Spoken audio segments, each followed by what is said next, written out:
Channel நம்பர்களுக்கு வணக்கங்க. நம்ம சேனலுக்கு ஃபஸ்ட் டைம் பார்க்குறீங்கன்னா சப்ஸ்கிரைப் பண்ணிவிட்டு வீடியோ பாருங்கள். ஒரு 3 மாடுங்க எல்லாம் ரெண்டு பல்லில் கோயம்புத்தூர்லேருந்து சேலம் ஆத்தூருக்கு ஃபார்முக்காக அனுப்பி வச்சுக்குதுங்க. 3மே வந்து பார்த்திங்கன்னா அது இல்லாமல் ரெண்டு பல்லில் நல்ல குவாலிட்டியான கிடாரிங்க. பார்க்கக்கூடிய கிடாரி வந்து பார்த்திங்கன்னா நல்லா 2 பல்லில் நல்ல சாய்வால் கிராஸில் நல்லா ஹெவி சைஸுங்க. மாடு நல்ல வெயிட்டில் நல்ல மடி செட்டில் சுழி சுத்தல் நல்ல தெளிவான மாடுங்க. ஒரு மாடு ரெடி கண்டிஷனில் இருக்குதுங்க. மாடு ஒரு 2 நாளுக்குள்ளே மாடு கன்று போடுற கண்டிஷனில் இருக்குதுங்க.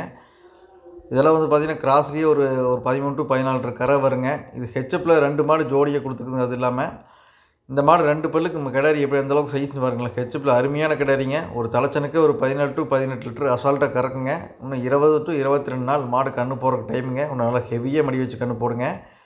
இது 2 பல்லுக்கு கிடாரி நல்ல குவாலிட்டிங்க. நல்ல சைஸான கிடாரிங்க. நல்லா ஒரு 3 மாடு எடுத்துக்காருங்க. எல்லாமே தெளிவாக செக் பண்ணி தான் கொடுத்துக்குதுங்க. இந்த கிடாரி வந்து பார்த்தீங்கன்னா இது 6 பல்லுங்க. தலையீத்த கிடாரிங்க. இது 1 மாதம் டைம் இருக்குதுங்க. இந்த ஹெச்எப் ரெண்டுமே ஒரு 35 to 36 லிட்டர் தலைச்சனுக்கு 2 அசால்ட்டாக கறக்குங்க. நல்லா ஃபேட் எஸ்னப்புக்கு ஒரு கிராஸ் மாடுங்க. நம்மகிட்ட அதிகப்படியாக தலையீத்த கிடாரிகள் தான் விற்பனைக்காக வருங்க. நம்மளோட சஜெக்ஷன் எப்பவுமே தலையீத்த கிடாரி தாங்க. பண்ணைக்கு மாடு வாங்குறீங்கன்னா எப்பவுமே தலையீத்து மாடுகள் வாங்க. ஒரு 5-6 கண்ணுக்கு கறந்துட்டு விற்றாலும் உங்களுக்கு தாராளமாக பணம் போகாதுங்க. எப்பவுமே ஈத்து மாடுகள் பண்ணைக்கு வாங்காதீங்க. பல்லு பாக்கியாக தலையீத்து மாடுகள் வாங்க. மாடும் கறவை நல்லா கறவை தானே எடுத்துக்கலாங்க. நாளைக்கு கறந்துட்டு விற்றாலும் பெருசாக பணம் போகாதுங்க. நம்ம சேனலை எப்பவும் சப்ஸ்கிரைப் பண்ணிவிட்டு வீடியோ பாருங்கள். தொடர்ந்து குவாலிட்டியான மாடுகள் விற்பனைக்கு வந்துட்டு இருக்குதுங்க.